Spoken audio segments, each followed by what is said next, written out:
성경에는 수많은 하나님의 명령이 있습니다. 그것을 가장 잘 집합한 그 본문이 신명기 6장입니다. 이스라엘아 들으라 라고 명령을 하시고 네 자손들에게 가르치고 네 손목에 메고 이간에 붙여서 내 명령을 순종하라 하는 것이 신명기 6장의 내용입니다.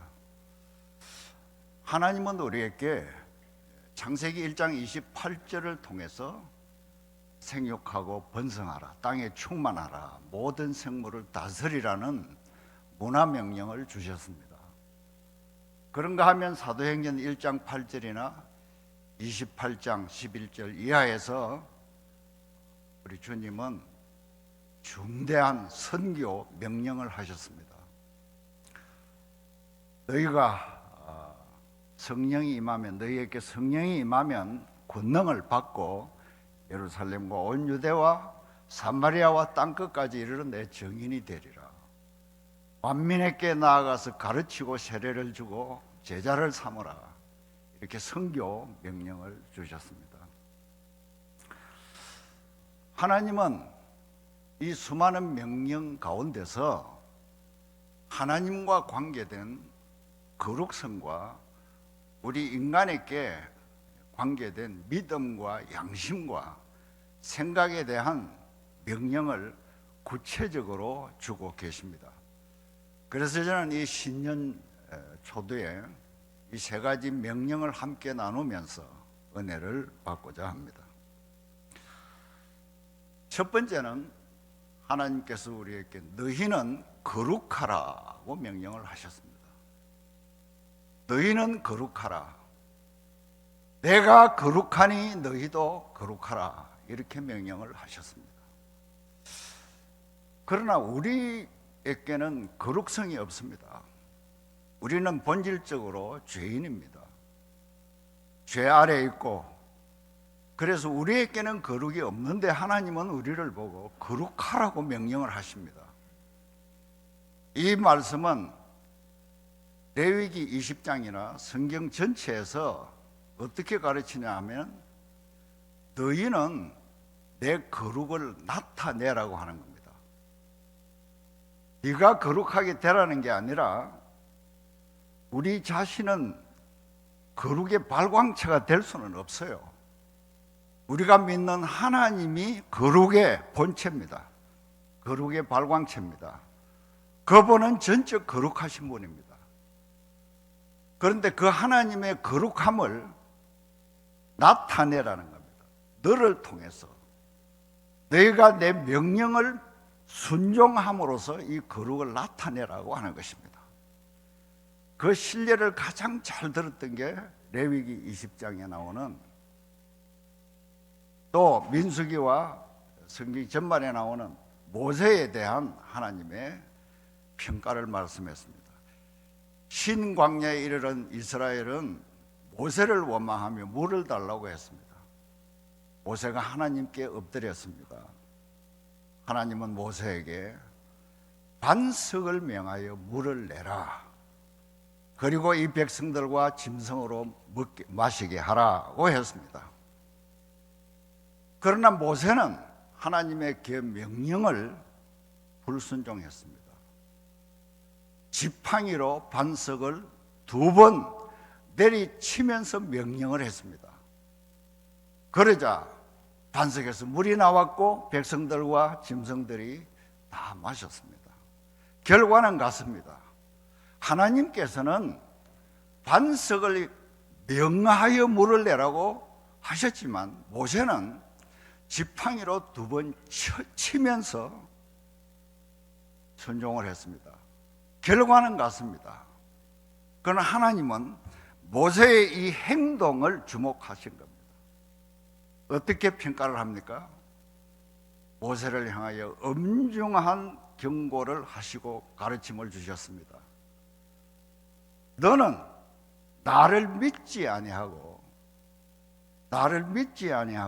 내 명령대로 순종하지 아니했다고 하나님이 평가하시고 거기에 따른 중대한 징계를 하셨습니다. 모세를 비롯한 이스라엘 백성들에게 애굽에서 나온 모든 이스라엘 백성들에게 너희는 약속의 땅에 이르지 못하리라. 모세만 가나안에 입성을 못한 게 아니라 출애굽한 1세대들은 광야에서 다 죽었습니다. 하나님은 명령을 불순종하는 죄에 대해서 내 거룩을 나타내지 아니하였느니라. 여기 본문을 보면 이 백성들 앞에서 내 거룩을 나타내지 아니했다. 모세 개인을 향해서가 아니라 이 백성들 앞에 내 명령을 지키고 나의 거룩을 나타내야 할 것인데 이 백성들 앞에서 너는 내 거룩을 나타내지 아니했다라고 하는 것입니다. 하나님의 거룩은 우리가 그 명령을 순종할 때만이 나를 통해서 하나님의 거룩이 나타납니다. 그리고 그것을 보고 있는 현장의 모든 경험자들이 내가 하나님을 순종하는 거기에서 나타나는 거룩을 함께 체험할 수 있는 것입니다. 한국 교회는 거룩이 떡이 무너졌다고 일찍부터 경고를 하고 있습니다.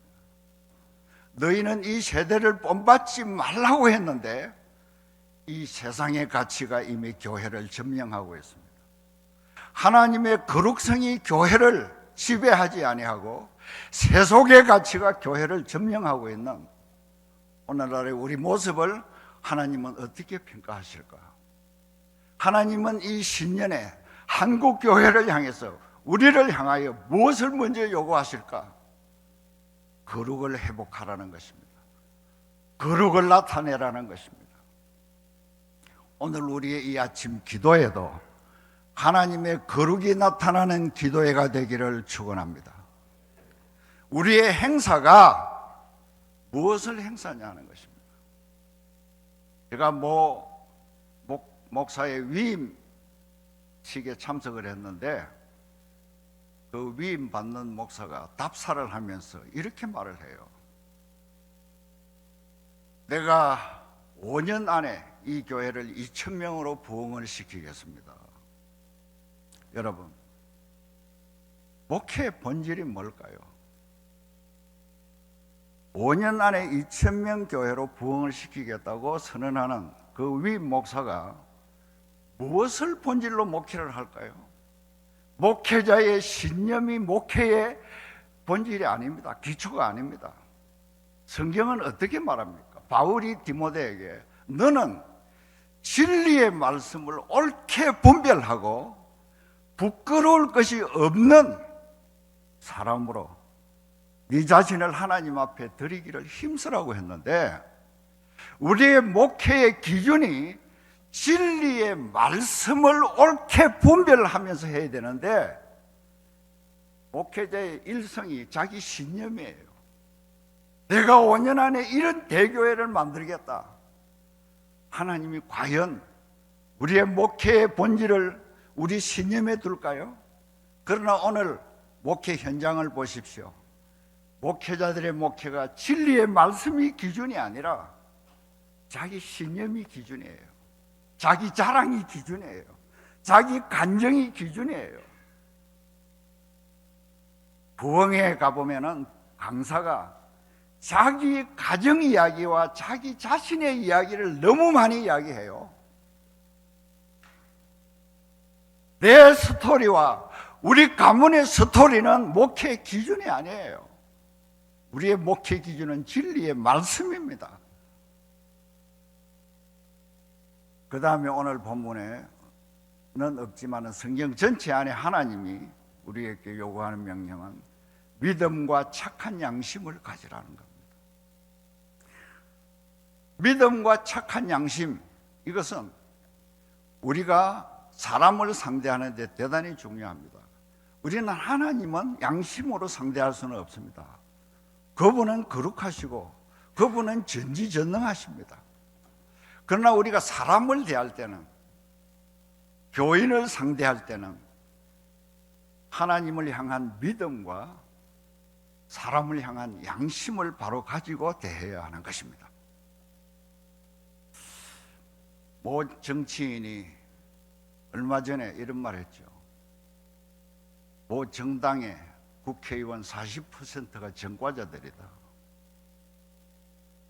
알고 보니까 범죄도시 3가 다른 데가 아니고 국회더라고요. 여러분, 수사를 할 때 압수수색을 하잖아요. 압수수색할 때 뭘 합니까? 컴퓨터 합니다. 노트북, 핸드폰, 부자, 저금 통장 이런 걸 전부 압수수색을 해요. 적어도 부자를 수사하고 우리 핸드폰 문자와 대화를 검색을 하고 이메일 주고받은 것만 검색해도 저 사람이 어떤 사람이고 무슨 짓을 했고 무엇을 하고 사는지 다 드러납니다. 제가 이 본문을 보면서 우리의 양심을 하나님이 압수수색을 해서 우리의 양심을 펼친다면 과연 목회자들이 강단에서 설교를 할 모습이 될 것인가? 저 자신부터 오늘 양심대로 말하면 제가 하나님 말씀을 증거하지 않아야 하나님 말씀의 거룩성이 보존돼요. 저 양심을 여러분이 보지 못하게 하신 하나님의 섭리가 감사할 뿐이지, 내 양심을 여러분 눈으로 본다면 오늘 저의 설교를 통해서 은혜 받을 교인은 한 사람도 없을 거예요. 그만큼 오늘 우리는 믿음과 양심이 망가져 있어요. 바울은 말했습니다. 디모데를 향해서 많은 사람이 이 양심을 버렸고 믿음에 관하여는 파선을 했다. 여러분, 믿음은 우리가 양심을 지키지 못할 때 믿음은 무너지는 거예요. 믿음이 먼저 무너지는 게 아니에요.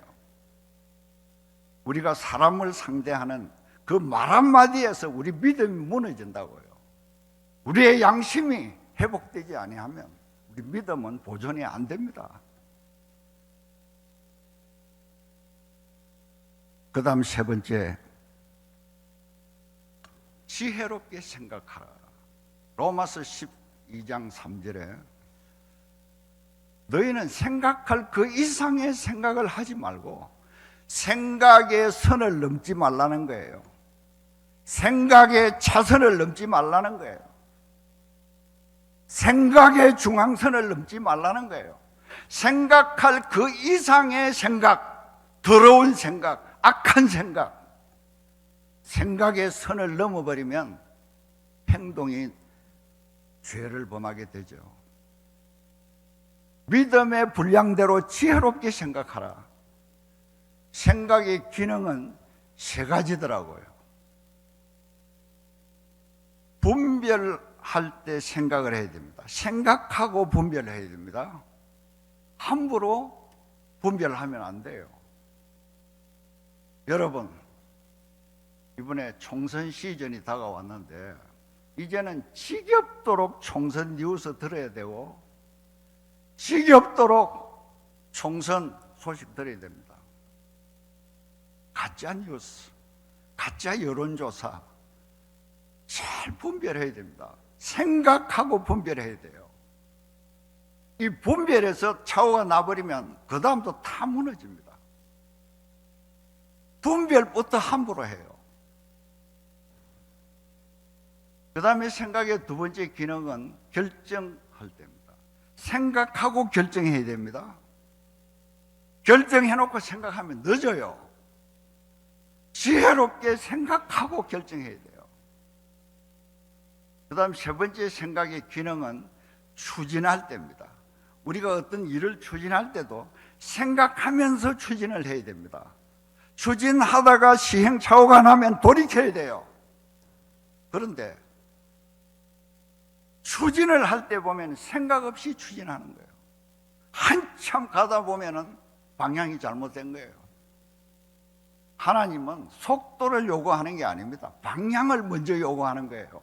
바로 보라는 거예요. 바로 보고 목표를 바로 보고 가라는 거예요. 그런데 오늘 우리는 바로 보지도 않고 함부로 가버립니다. 여러분, 이 세 가지는 보이지 않습니다. 하나님의 거룩성은 보이지 않습니다. 양심은 보이지 않아요. 생각은 보이지 않습니다. 그러나 하나님은 우리가 보이지 않는 그 세 가지를 먼저 주목하십니다. 제가 시편과 잠언을 보니까 하나님이 수없이 강조하는 말씀이 있더라고요. 거듭거듭 강조해요. 하나님이 우리를 감찰하셔요. 내가 너를 주목하여 감찰하노라. 그런데 하나님이 네 가지를 감찰하셔요. 우리 마음을 감찰하시고, 우리의 생각을 감찰하시고, 우리의 말을 감찰하시고, 우리의 행동을 감찰하시오. 이 네 가지가 인격의 요소입니다. 이 네 가지가 기본을 갖출 때 인격적이라고 하는 거예요. 우리의 감정이 더럽고 추하면은 말도 추해요. 행동도 추해요. 생각하는 것도 추하다고요. 그런데 성경은 하나님이 우리를 보실 때 이 네 가지를 주목하시는 거예요. 오늘 또 하나님은 성령께서 이 자리에 임재하시고 우리의 기도하는 우리의 마음을 주목하시고 우리 생각을 주목하시고 입으로 나오는 말을 주목하시고 오늘 우리가 행동하는 것을 하나님이 주목하십니다.